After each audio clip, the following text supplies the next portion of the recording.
श्री स्वामी समर्थ.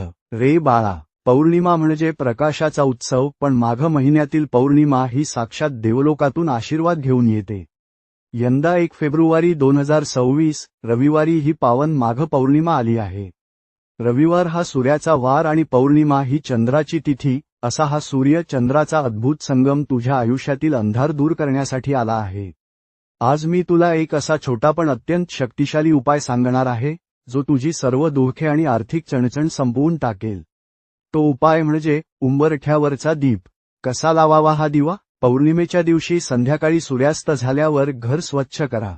घराच्या मुख्य प्रवेशद्वारावर उंबरठ्यावर गाईच्या शुद्ध तुपाचा किंवा तिळाच्या तेलाचा एक दिवा लावावा. दिव्याची ज्योत ही उत्तरेकडे किंवा पूर्वेकडे असावी. दिव्याच्या खाली अक्षता, तांदूळ ठेवावेत आणि दिव्याला हळद कुंकू वाहून नमस्कार करावा. यामागचे गुपित काय? बाळा,